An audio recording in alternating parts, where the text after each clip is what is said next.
బాన్స్వాడ ప్రజలకు మిత్రులకు అక్కడ ఉన్నటువంటి ఒక హిందూ సంఘ కార్యకర్తలకు సంఘాలకు నేను ఒకటే విజ్ఞప్తి చేస్తున్నాను.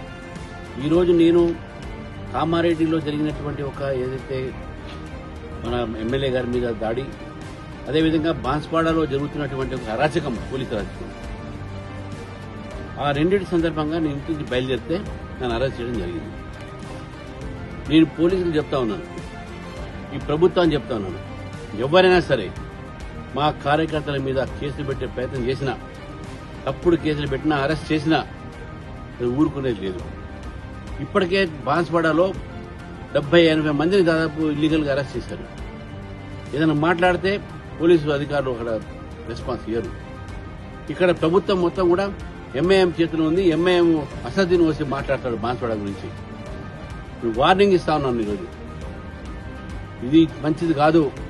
రేపు ఇటువంటి సంఘటన జరిగితే మేము మళ్లీ ఊరుకునేది ఉండదు. ఈసారి ఏదో ఒకసారి మా ఒక నిరసన జరుపుకోవడానికి బంద్ కాలిస్తే మీరు అక్కడ 144 సెక్షన్లో పెట్టి మా కార్యకర్తను అరెస్ట్ చేస్తా ఉన్నారు, మా హిందువులను అరెస్ట్ చేస్తున్నారు. ఒక్కడైనా మీరు ఎంఐఎం వ్యక్తిని అరెస్ట్ చేశారా? ముస్లిం అరెస్ట్ చేశారా? చేయలే. కాబట్టి నేను ప్రజలు కూడా చెప్తా ఉన్నాను, నేనున్నాను మీతోనే, పార్టీ మొత్తం మీతో ఉంది. కేంద్రంలో మన ప్రభుత్వం కూడా మనతో ఉంటుంది. భయపడాల్సిన అవసరం లేదు. వీళ్ళ అరాచకాలుగా ఎక్కువ సాగవు. నేను దీని యొక్క విషయాలన్నీ కూడా ఎవరైతే ఐఏఎస్ గానీ, ఐపీఎస్ గానీ ఆఫీసర్లు అయితే ఉన్నారో వాళ్ళకు కూడా చెప్తా ఉన్నాను, మీరు ప్రభుత్వ తొత్తులు గారు, మీరు ప్రజల కోసం పనిచేసేటువంటి యొక్క అధికారులు, ప్రజల కోసం పనిచేయండి. ఎంఏఎం చెప్పుడు మాటలకో లేకుంటే కాంగ్రెస్ ప్రభుత్వం చెప్పు మాటలకో మీరు విని బీజేపీని అక్కడ కార్యకర్తల్ని, హిందూ సంఘాలు ఉన్న కార్యకర్తల్ని, ఆ సంస్థలో ఉన్న కార్యకర్తల్ని మీరు హరాస్ చేస్తా ఉన్నారు. It's warning to everyone.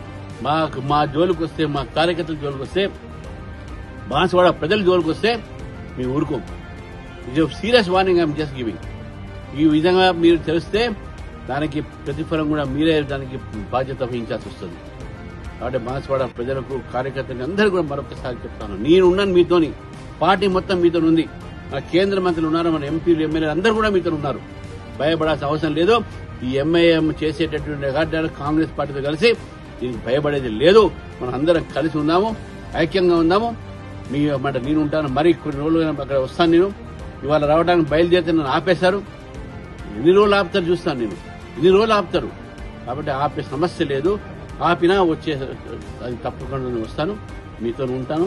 మిమ్మల్ని మేము కాపాడుకుంటాం, మనం అందరం కాపాడుకుంటాం అని చెప్పి కూడా మీ అందరూ తెలియజేస్తాను.